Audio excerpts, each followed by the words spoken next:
Why are so many young men obsessed with earning 10k per month? This buzzword that we see all over the internet. In this video, I'm going to break down why we as men are drawn to this, and also what the reality is of earning this money and why so many people say they're earning it, but there's a lot more to it. So starting off, why are men drawn to this? There's something about having round numbers, right? These figures that we identify as being symbols of status and power, maybe freedom. For a lot of young men, we have a strong motivation for freedom, right? We want to be left alone. We want to make our own decisions because it makes us feel powerful. Many of us, we don't like being told what to do. We don't want to feel like we're being controlled. It's a very masculine desire to have that control.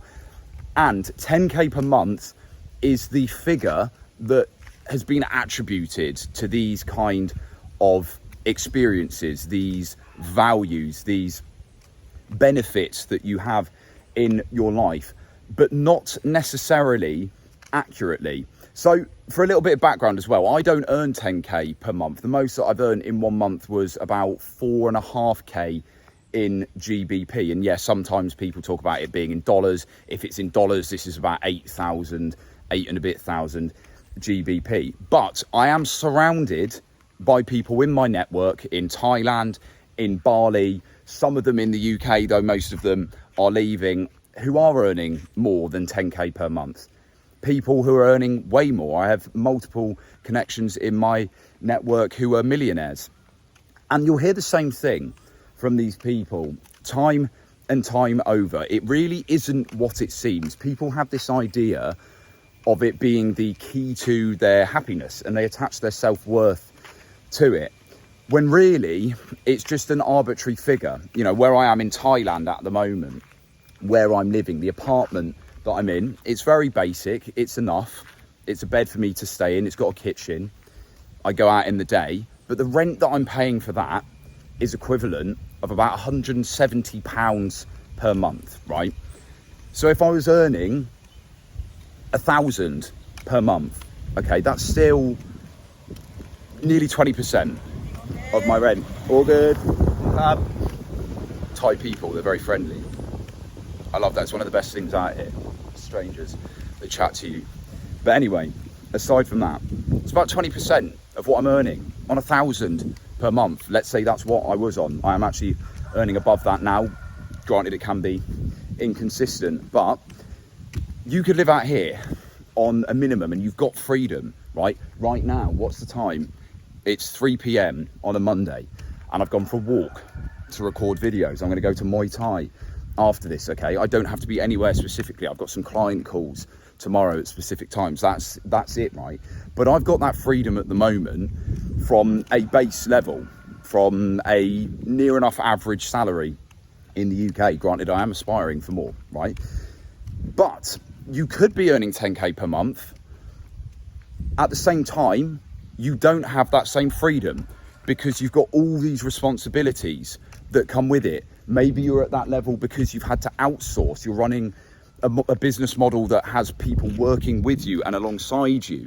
You have far more things going on. There's far more work going into it. There's far more stress in particular. And maybe one of the things that you're looking for in your life is less stress. You want to enjoy life more. You want to relax. And this is why you're drawn to places like Southeast Asia. And actually, yeah, you could be out here earning 10k per month and living like an absolute king in terms of the material side of things. But internally, are you as happy? That's for you to work out. But a lot of people, they have this misconception that that figure is going to be what's going to give them that freedom, when actually you can have it at a lower level and you can practice your gratitude from within, which is something that I'm still learning. Now, the next thing with this is, how do people manipulate this? So it's really common for people in the online space to run these models that rely on what we would call a cash injection, right? So you suddenly get 10k in 1 month, right? There's a load of things that you do and you get 10k, but then the next month you get 2k, and then the next month you get 3 after that, and you don't earn 10k again for another 6 months, right? So you're not actually consistently earning it, but you did it once, and now you say in all your marketing and your resources, that is what you do, that you are a 10k per month earner. But the reality is that you've just done it a couple of times rather than it being something consistent. Another thing is people just talk about revenue rather than profit. Okay, yeah, you're earning 10k per month doing drop shipping, but you're spending 9.5 grand on your outgoings, right? So you're actually making fuck all profit. Yeah, you're making 10k per month, but you're not really getting much at the end of it.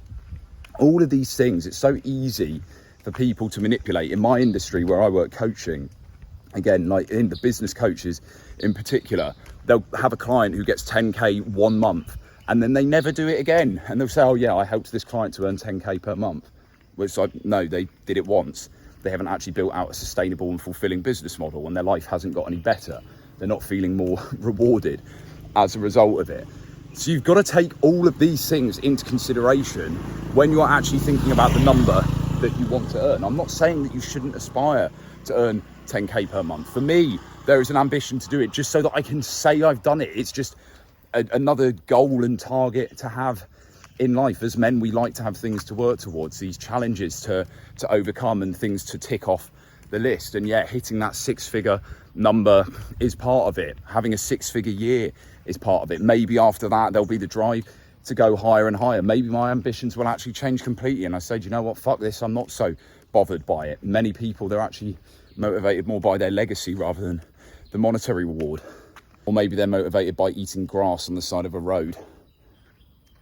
Sure, man. Oh, these massive balls as well, man. Jesus. You're on the tee at the moment or something, mate. You've been eating your chicken. Jesus.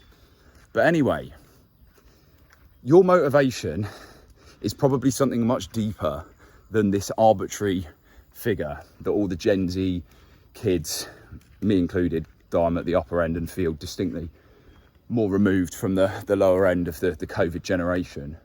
All of these Gen Z lads going on about 10k per month all the time. Come on, dig deeper.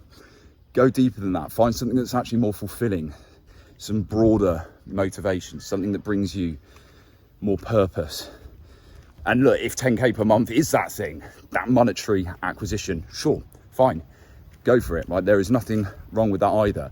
But what I can say for sure is that for the majority, there is something deeper than that. And actually this 10k per month motivator is pretty arbitrary. I'll see you in the next video.